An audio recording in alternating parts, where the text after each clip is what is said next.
Believe it or not, you walk your pigs. Because podcast on the road to Ohio. Who doesn't want to hire a real estate agent that can give you free raised Christmas trees? To be a funeral director, to work in a funeral home. Of course. Man, I've already got 4 stories that we didn't know about. Really? We just got started. I'm a very private person. How about that? Welcome to the Get Real podcast. Oh, this is fantastic. I'm happy to be here. Good to have you. Actually, it's Get Real Estate podcast. Yeah. We got real questions, real answers, and some real estate. We want interesting stories. Yeah, so we bring on Trent Heminger. everyone talks about real estate, right? You got to mix it up a little bit. Some It's people more care about fun. real estate. No, not really. Not really. But you know what they do care about? Growing up on a farm in Ohio. Oh, okay. Used to show pigs, and now became one of the most successful real estate agents in the DMV. Tell me how that came about. Tell me about this life. Well, if I was positive, my dad would say, "This is where you learn to work so hard," right? But at the time, I don't think I didn't find any positive about growing up on a farm in Ohio when I was living in Ohio on a farm. But I do think, it's the work ethic. It's true. Like farmers, like they work 7 days a week, maybe 6, like if they're super religious and like. But when you're working, like you're really working from like 6, 7 in the morning until like 8, 9, 10 o'clock at night. What is a day in the life? Give it to me. Well, I lived on a farm, but I was always trying to figure out how not to work on the farm. I was very good at that as well. So I guess that was your motivation. That was my motivation to get out of Ohio. But like my dad, who did not grow up on a farm but married into it, like he would get up at 5:36 in the morning. He'd drive half a mile down the road where the cows were, the cattle, as we call them, and feed them, and then come home. And then he would actually go take a shower, do his real job, come home at 4 o'clock. If it was farm season, then he would farm till 9, 10 o'clock at night. If it was off farm season, they put in drainage tile. So like that's what I watched my dad do until I was in junior high. And then he actually dialed it back quite a bit because my sister and I were pretty involved in sports and activities. But then you have my mom who grew up on a farm, so she's used to working all the time. And she actually, funny enough, like really never ever helped on the farm. But she kind of did her 9-to-5 job when we were little. But by the time I was in junior high, like she started, a business and worked all the time and literally has done so up until she just finally retired 2 years ago. So, but I think so while she didn't work on a farm when I was a kid, like that's where she learned it. Yeah. So it is really a work ethic that like you are born into, like you don't know any difference. Yeah. I used to tell a story that my grandmother, who unfortunately was dying of cancer and kind of in a little remission, and I came home from like cross country practice. I was probably like 17 years old. It was like 80 degrees out, probably hotter. And I look behind my house and she's like chopping weeds with like a hatchet. So like, she was in her 70s and literally I think she probably died within like 6 months of that. So that's how I grew up. So yes, to anyone that's listening, my team will be set. They will be, I will be on my deathbed and I will be making sure that they are doing open houses and they're not trying to put a sign out and then, go skip them. Yes. The work ethic is real. The work ethic is real. That's amazing. And so, I was told you showed pigs. What did that look like? What does that mean? Can I tell you? I was telling someone the other day about this, like talking about like work ethic. Like when we were kids, because I have kids right now, and like how do you get them to do things, right? And I was like, oh no. But when I was a kid, we had fair animals, and so until the fair started, which is usually I think towards the middle to end of July, so as soon as school is out for like that 6 weeks before the fair, we'd have to get up every morning, and believe it or not, you walk your pigs, we had sheep, steers, which are the cattle. You walk them I think more there than to train them because these are like 1,200 pound animals, and you're supposed to like, carry around the harness and like do this little wood or metal thing to get their feet square, right? Not something they want to do. But pigs, we would like walk them like the little cane, and they would just like run like kids run, and you just make sure you don't lose them, and you'd walk like 12 of them, and you'd go like a half a mile, quarter of a mile, 3/4 of a mile down, and then you walk them back, and it was to get muscle because when you go to show them, they look at how lean they are. I would never know this. Yeah, I know. Come on. Hey, the information. We could get you. This is good. I think my cousin's kids still have fair animals. So if you want to take a little We could take this podcast on the road to Ohio maybe next summer. We could film this. We could do it. We could film you and me walking pigs. Yes. I have a feeling they would not ask you to come back.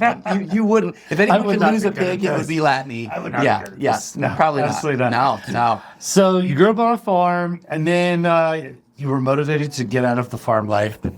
Real estate. Have you always loved it? Yeah. How'd you get into it? No, I mean, Were you in real estate in Ohio later? No. Okay. You know what? So, but the very long career path short is my very first job out of college was I worked for Kellogg's, the cereal company. Yeah. And I stayed in the Midwest. They moved me to Michigan where their headquarters were, and then they moved me to Louisville, Kentucky. Shout out to Louisville. I lived there for a year. It was a ton of fun. I was in my early 20s. Kentucky Derby. I mean, we have a big party for the Kentucky Derby. That's part of the reason. And then I moved here, and I had bought my first place when I was in my early 20s in Louisville, and I enjoyed renovating it and getting it up and selling it. But then I moved here for the job. Thought DC was kind of expensive. By the way, this was in January of 2000 when it was like so cheap. Yeah. But it was expensive in 2000 compared to Louisville, Kentucky. Sure. And I bought in 6 months. I went from, I'm going to rent for 12 months. I broke my lease, bought my first place, bought my first rental property, bought my second rental property, and within 12 months, then put money down on a new construction. If anyone happens to be listening to this podcast and they know DC and U Street area, the Harrison Square townhomes, I bought one of those pre-construction, and yes, they're well over 20 years old at this point, so it was a long time ago. But so at that point, I was like, I gotta get my license. What was that price? You know what? So at that point, that price of the townhome, I think with some upgrades, was like literally like somewhere around 400,000. Like within like 390. I think it was like 420. Right. And they're worth as is today like $1 million. Yeah. Maybe 950 if you hadn't updated them since then. So too bad I still don't own that one. So I have made some good investments and some maybe not so much. So but anyway, so I got my license. Now you got your license like when you bought the first rental? No. So after I bought all four of them, all four of them, got my real estate license, and I did all of that from January of 2000 to 2001, and still selling cereal when I first got my license. It was the joke. I would drive my company car, by the way, Pontiac Hunter Green Grand Prix. Wow. Oh yeah, with tan cloth seats. I should have pop it up right there on the screen. We should find it. And all my clients, I'd give them Rice Krispie treats and Pop-Tarts because they're in my trunk. So I mean, who doesn't want to hire a real estate agent that can give you free Rice Krispie treats? I mean, look at this. So I've known you for 6 years since I moved back here. Man, I've already got 4 stories I've already heard about. Really? We just got started. I'm a very private person. We just got started. So you put me on a podcast, and all my secrets come out. This is good. All right, sorry to interrupt you. Go ahead. Please do. But that's it. Yeah. So I literally sold my cereal because I was the only rep in the area in real estate for 6 months. And by January of 2001, I was like, I can't do both of these. And I love selling real estate. So there you go. Well, who were you working for at that time? So I got my license. Initially, I worked at the original, which is now today TTR Sotheby's, but it was the original Taylor and Rankin office. Okay. On 18th and S Street, right off the circle. Yeah. When did you start creating a team? Because for those that do know you, which is many, and don't, name is Trent Co. You guys are one of the top producing real estate teams in all the areas. When did the team start? Yeah, good question. So it was a little organic. Some people do ask me this, and I always say like, I started a team not because I was trying to grow people under me to make money off of them. I started a team because we just started to get busy, and we had to do open houses. I can only be so many places at a time, and so I really wanted quality agents, and I felt like I could find agents that I felt had a lot of potential, but they could use my experience to help them, and I could use their hard work to be a good representative of me. And so we started a team. We actually kind of had a team, but in a very loose way in like 2005, 6, 7, when the market was really crazy. The market went down. We this is not working. And then we really started to grow the team in follow under Trent Co in 2010, 2011. Cool. So we started earlier, but that's when we really started to grow the team. And that team, I mean, I see the same people pretty much all the time on that team. It doesn't seem like there's a lot of turnover there. Yeah. So how does, I mean, in this industry, there's tons of turnover. It's tough being, you stuck with me. What's the secret sauce? Why did I stay with Trent? You know, I think, I don't want to say, oh, we're like a family, because we're not, we love each other, like, in many ways, but it's not that. I think it's because there are a lot of really great teams out there, and some of them have all started in different ways, but I think a lot of people think, if you're going to have a team, it's because, kind of what I said a little bit ago, oh, I'm going to bring you on, and then I'm going to, as the team leader, keep a certain amount of your commission split, et cetera. And so from the very beginning, I've been very generous with the amount of splits that my agents take home with them, because like I said, to me, it's more about making sure they're an extension of me, not a profit center for me. And so I think team leaders lose agents because they get too focused on the splits. And so that has never been an issue, and I think because of that, we've shared enough that the agents on my team see the value, right? So it's like, the grass isn't greener on the other side. But other than that, you're right. We lost very few agents, and the ones that we have are honestly really only two, and they both are a little bit mini me's. Like they really needed to do their own thing, and I'm really good friends with them and proud of them, and honestly, like it wouldn't have. They were going to do their own thing, and I'm happy that they have. But two is not many at all. Yeah, it's unbelievable. It's unbelievable. 15 years. Yeah, and I mean, I'm always seeing you. You work for a lot of developers. You do condos. I mean, the Condo King, is that a name? Is that a name we should? That Condo King. Condo King. Why condos? How did you get into condos? What's the secret sauce with condos? How did this all come about? Well, was this something you focused on? Yeah, no. So sometimes I share the story that's kind of funny, but I was an agent. I was telling you, got into the market, and then I got hired by McWilliams-Ballard, who does a really great job with their sales and marketing for larger projects, and I got recruited to join them in 2003, the summer, I believe, of 2003. And I actually worked for them for 5 years. But I worked for them as the market went way high, crazy. And then it went way down, very depressing.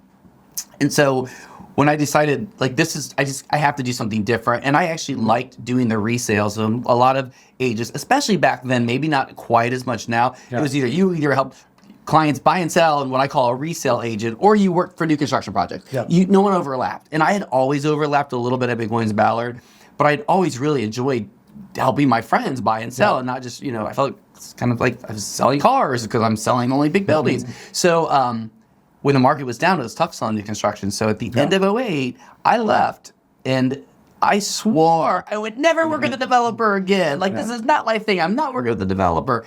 And I mean, I think within 6 months, I had a couple of them, developers that I'd met through referrals, and I spend most of my time on development projects at this point. I mean, our team, we do a lot of resales. I mean, our business is all over the map, but where I spend my Monday through Friday is meeting builders, doing walkthroughs, doing finishes, doing pricing, doing et cetera, more than I do the other. That's why I have a team, right? There you go. I mean, the design, the finishes. As I know, I don't do anything without your approval, my own personal office. As you should. Yes, we've learned. Design is not one of my strengths, but definitely I think you get an A for effort. I find some things from time to time, and I print screen them and send them to you, and you're like, not bad. Ish. But why don't you do this? No, but you have a gift for design. Is that part of the services working with Trent Co? Like the design element? I know that one of our friends uses you for designing everything. Tell us about that. Is it natural to you? I think, I think it is natural to me. I enjoy it. I think that's the key to why I love this job is I love what I do. I mean, a lot of people say, why do you still do that? Why are you still working with the developers, or why are you still showing property, or whatever it may be? Because I really like it. So, but I definitely enjoy the design piece. I also know if it's not executed well, it will affect the sales prices. And, when I always say, I'm the last one holding the bag at the end. When things aren't selling, it's always the real estate agent's fault. Always. It's not the market. It's not the bad finishes. It's not, the views or whatever it may be. So I'm very realistic always on my pricing as well. But I let them make sure that, I've approved it because I don't want to go back later and say, you know what, people don't like the tile in the bathroom. Yeah. Or we should have done, white cabinets instead of black cabinets, whatever it may have been. So I do help a lot of our clients. Sometimes I would like to help them less because it is a lot of additional work. But I feel like when they end up going out like rogue on their own, it usually comes back to me at the end. No, it doesn't. It doesn't work. No. People don't realize, like, I was at Home Depot last night at 9 o'clock. I was like picking up mirrors I ordered for one of the developers because they weren't right, and then they wanted me to pick them out. And I'm like, by the time I do this, I might as well go order exactly what it is. But you got to go to Home Depot and pick them up so they don't show up cracked. And it was just easier. Yeah. Sometimes, it's like a lot of things in life. Just do it yourself. I love it. So you mentioned generous splits. Yeah. I hear a lot of agents who are like just doing the math on the splits and not considering anything else. Like, how do you say you did a good job by doing generous splits because it does come down to money, but like what other value do you add beyond just? Yeah. Well, I think first of all, if the team leaders focus on splits, that means your agents are also focused on splits, and then you've got two people that have the same. Appears to be the same goal, but they're focused on not a very team format, right? And so we are generous on them, but we also do a lot. I mean, do team parties, and Deanne on my team loves to buy stuff. So like, she'll spend as much money as she possibly can to put my logo on stuff. I could care less, and she likes to spend money, so it works that we have a lot of stuff with my logo and or our logo, I should say. So. But I think that's part of the reason we've kept their retention, but I don't think it's just because of the splits. I think it's because that's how we start our agents on our team. And so it's never usually been an issue. And because of that, we're focused on how we're helping each other get sales done. And then it's like a true partnership from the beginning. Love it. I try not to go on listing appointments with my agents because I don't have time, but I go when they need me, and I go a decent amount, and they don't ask me if they think they can handle it, but if they really need it, they're going to ask me, and that means I know they need me, and I go. So they respect my time, I respect theirs. They respect my ideas, and I respect theirs. Like I said, we're all about fun, so we have fun with it. But I think it's all starts. You create that environment from the beginning, and I think the splits are a good way to get into everyone making sure they're on the same page at the very, very beginning. Yeah. Yep. Sounds. When I think of Trent and Co, I also think of Deanne. Yeah. How did this relationship start? Okay, so that's a good question. So anyone that's listening to this that doesn't know, Deanne Lanning runs my team, and actually, because we spoke to a lot about new construction, she also oversees my new construction division, because we help people buy a lot of houses in Maryland, a lot of houses in DC and Virginia, and help sellers sell a lot of stuff. So we kind of different pockets and who's teaming up, and my agents bring in their own business that we team up with all the time as well. But Deanne is truly the one everyone is afraid of at Trent Co. I'm the fun dad, right? Like I'm like, okay, yeah, we can do that, or we don't need that, or okay, well, I guess we don't really need to have a team meeting today. Deanne, she meets with our staff twice a week. Basically, she doesn't even want me on the calls. So you're a distraction. I am a distraction. There's no doubt. So I am definitely the rainmaker, and I'm definitely not the one who's dotting all the I's and crossing the T's. But I do, believe it or not, I do know when they're being dotted and not crossed. So it does surprise my team sometimes when they realize I actually pay a lot of attention. But so Deanne and I actually, in all intents and purposes, started a real estate firm about 10 years ago. And she was brought on to really run the firm with the founder, and she was amazing. And that's how I met her. And what's the name of it? It was Beasley Real Estate. Okay. We just clicked from the beginning. We had different roles for the first year and a half. And so we were definitely in a lot of communication, but she was not running the team. She was not a part of Trent Co. And what it really came down to is she's just great at getting stuff done. And I think she saw my team's business really growing, and I think she thought basically, you're not so great at just getting stuff done. And so it was her. She's like, I think I should just join your team, run it. And I was like, okay. So it was 100% her idea. There's no way, whatever. No. Deanne took over, and wow, it's awesome. It's really great. We love Deanne, and can't say anything but it's a great things yin about and it. yang. It's a great yin and yang. It is definitely. Yeah. So anyone that's worked with us, they know who to call for what. You know. Exactly. Yeah. 100%. All right. So here's a question we're asking everyone. Okay, I'm ready. Was there ever a time you were crawled up in a ball, wanting to give up? Did you give up? Did you not give up? Was it in the real estate industry? Was it another industry? What happened? Gosh, I will say the one thing about me is I'm pretty persistent, and I really do go with my gut. Well, so I would say the answer to that is not to the point that I then ended up giving up, or that I was so upset. Probably without getting to a lot of details. Yep. When I was a partner at a real estate firm for a couple of years, it was a lot. Yeah. It was something that I learned a lot about, but I was happy to get out of it. Yeah. So I think that's probably one of the harder business decisions, because I had to figure out how to do it. Yeah. So it wasn't affecting too many people in a negative way. So I don't know if I was necessarily in a ball like giving up. Yeah. I wasn't giving up. I was basically saying, like, this is not sustainable. Yeah, move this is on. not good. We got to move on, and we got to do it in the right way. Yeah. And we did. Is that when honestly, you went to Compass? And that's when I went to Compass, and it was a wonderful decision. So sometimes I think people over strategize, and there are too many reasons like they're looking into, like why they were successful or why they weren't. Yeah. What is the number one reason, looking back at your career, that you were successful? Well, I will actually say, because I don't strategize. I mean, and for someone that, because, you know, you and I are really good friends and you're always strategizing, and I'm like, well, Ladney's just strategizing, so I'll just do whatever Ladney wants to do, or, you know, whatever it may be. Like I said, I tend to go with my gut. I could strategize a little bit more, there's no doubt, but I feel like I work hard and I do what I enjoy. Yeah. So if I don't enjoy something, I hire someone to do it, Yeah. or I don't do it. And I have been like that the majority of my career. Yep. But as far as like really sitting down and like, I definitely have scenarios where I could use examples, but I won't. But I do feel like sometimes people over strategize, and they spend No their time doubt. strategizing Yeah. and not getting stuff done. I agree. And I've 1,000%. seen agents, I've seen mortgage lenders, the market's really good, and they're strategizing how their business is gonna be better next year. I'm like, but I think you're now taking away from the current business when the market's good.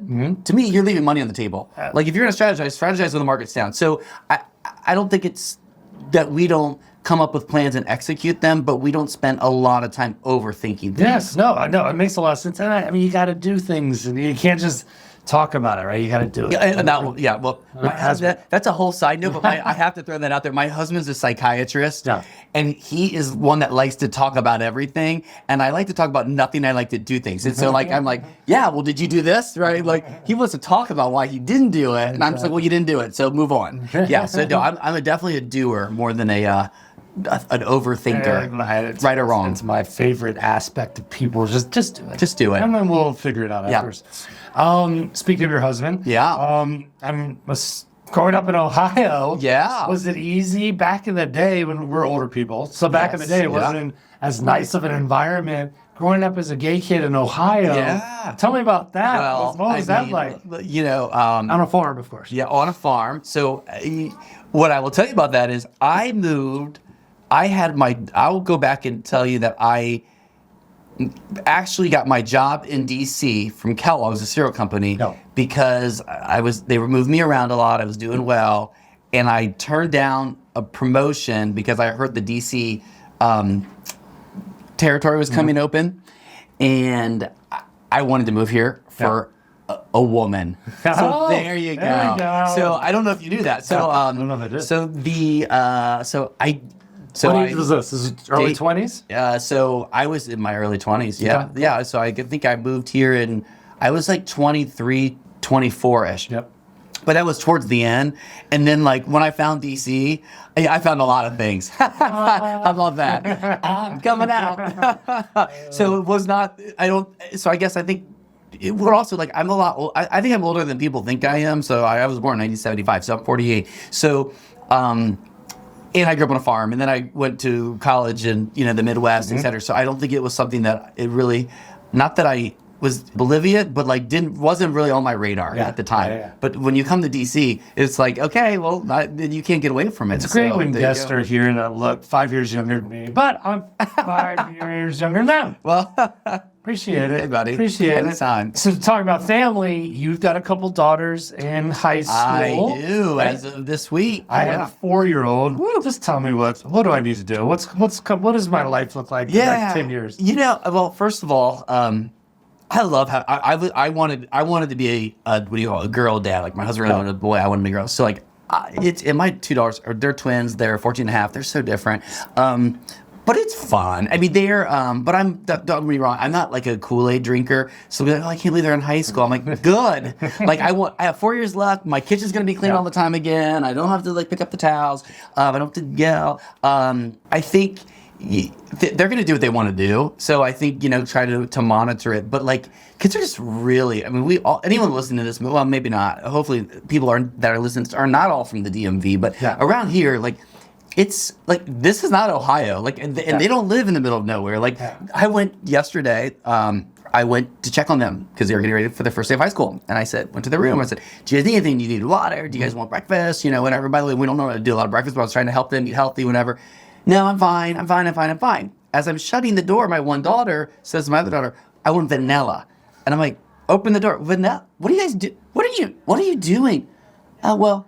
We're ordering Starbucks to be delivered. I'm like, oh, of course. Yeah, of course you are. So we're going to now spend $25 on 2 overpriced drinks and have someone drop them off. I was like, yeah, no, you're not. Yeah. So that to me is so like I always. So basically I'm fucked. Yeah. Yes. Like, I guess that's what, like, try to like teach them about money. I mean, I feel like we tried, but I think also living around here is hard. I mean, first of all, I lived in the middle of nowhere. Like everything was like 10 miles to go. So Starbucks was not down the road, nor was Starbucks existent back then. But they're just expensive. So you gotta for me, I'm just like trying to monitor it so I'm not still paying their credit cards when they're in their 30s. But never easy. So if you weren't in real estate, what would you be doing? Oh, well, considering that I've been in real estate almost all my adult career.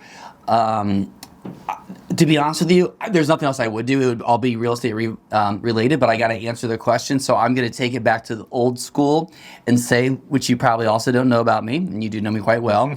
I originally went to college my first year going as a freshman in. Do you know what? I don't. You don't? I don't.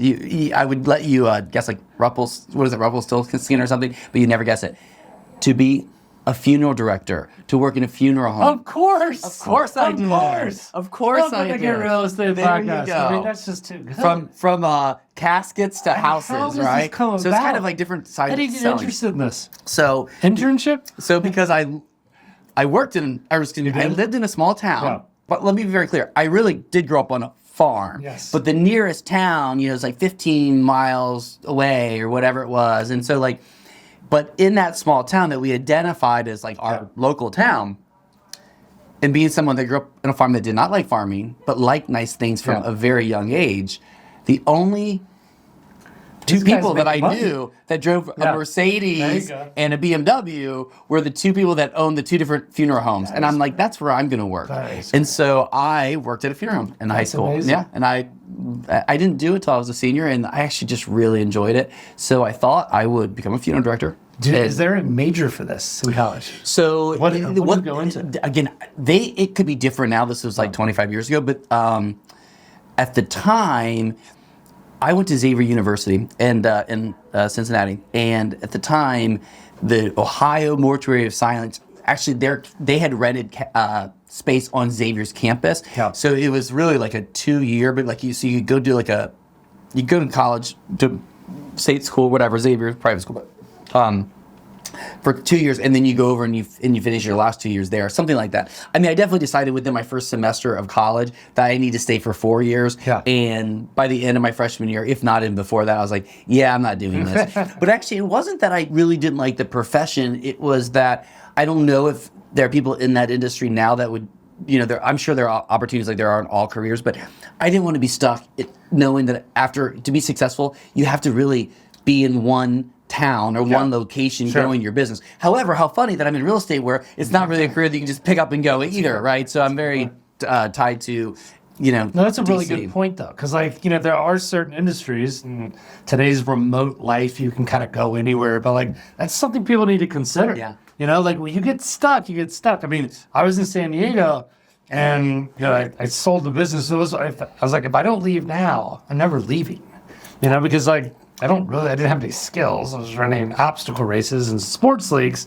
So but I agree with you completely. Yeah, so you better love where you live if you can, and then get your career. So myself, we got really lucky that we found where we enjoy living at a young age, and we're able to build a career in that location. But yeah, so I guess if I really had to get out of the business, hey, I know a lot of agents that are going to get old someday, so maybe I will switch over. Maybe I'll buy a funeral home in DC in 25 years. There you go. You're the last person you're going to see, literally me. Oh, people know the names. They see your name. Yeah, it's fine. What's next for Trent Co? I mean, you've been doing this for a while. What does 5 years, 10 years look like? Are we selling homes till we're in our 80s? Yeah, why not? I like You know what? Absolutely. I don't have a plan. People, I get this asked all the time. So this is to do what I enjoy. Yeah, and I will be selling houses till I'm in my 80s. I mean, probably maybe not working at the level I'm working, but I don't know what else I would do. I mean, that is the difference. Deanne, who runs my team, she always says Deanne's got a lot of interest, and she goes to the Kennedy Center, and she reads books, and she's just a lot of stuff. Yeah. And she's like, Trent's hobby is real estate, and it's true. I mean, my husband and I are building a house right now, and we actually have a house that we built almost 8 years ago. But part of it is this is what we like to do together. So I know it's definitely a hobby because you have the best house in the entire DMV. So the only way you go to another house is because you just love doing it. Yeah, it's why not? I mean, it is such a great house. Yeah. Now, when will this house be coming to market? The house that I'm currently, the house that I'm going to move into. Hopefully, it's got to be done. Hopefully, my builder is listening because we actually starting in 2 weeks, breaking ground, and I need to be in by next June. So I think I'll be in by July, but I do think it'll happen. I'm very check in on the podcast. Good podcasts check in a year later. Let's find out if I'm living. I might be living with you. I don't know. Let me know mine. I got a new basement. Yeah, it's fine. Easy. My daughters can babysit. Perfect. So, but you will be selling your current house? No. Oh, okay. I mean, unless it's so great. Yeah, no. I thank you. I do have a great house. I love the house. We're gonna keep it. We'll probably move back into someday. Yeah. Love it. So delegation, very critical, especially with the amount of stuff you do. Yeah. How do you determine what to delegate, what not? Tell me your thoughts on delegation. So that's a good question. I mean, one, I think I'm a very good delegator, and I delegate a lot. Yeah. Now, if you ask my team, because whether it's staging, whether it's an open house, whether it's picking up mirrors at Home Depot that we talked about earlier, I will still do that stuff. Sure. And I always say, oh, no, I do delegate when I know it can be delegated and someone can execute it. There you go. I won't delegate. I will still double check on things, but with very little. Yeah. But you got to be really consistent with the delegations, and I think I am. I'm not saying I always have been, but for example, I might have one client call me, and it's a developer client, right? And so Deanne and I are going to go on that appointment. If we've got too many developers at one time, I may bring another agent in to help me. Mm-hmm. I don't do it very often, but if it's a newer developer and I think they need a little more attention, I will. And I say need more attention because they may not have worked with me before, and I'm going to give you the attention that you need. But some people don't realize that they don't need extra attention, and at some point I'm kind of past reminding them of that. So. But I'll give it to them by bringing someone else on. But then if I have an old client that wants to sell their house in DC and buy a bigger house, or go to Bethesda, go to DC, Virginia, that's usually Kevin Gray on my team. He's been the longest, and everybody loves everybody loves Kevin. Shout out to Kevin, yeah. And he's funny. Oh, he's the funniest person, first, and probably in the DMV, right? And at least in real estate in the DMV. But then, because I live in Bethesda, a lot of people they think I do all DC, and they don't realize I actually do live in Bethesda. Yeah. And Mary Noon on my team, who also gets a big shout out because she's quite amazing, and everyone knows that. Also a great designer. Very great designer, oversees a lot of our staging.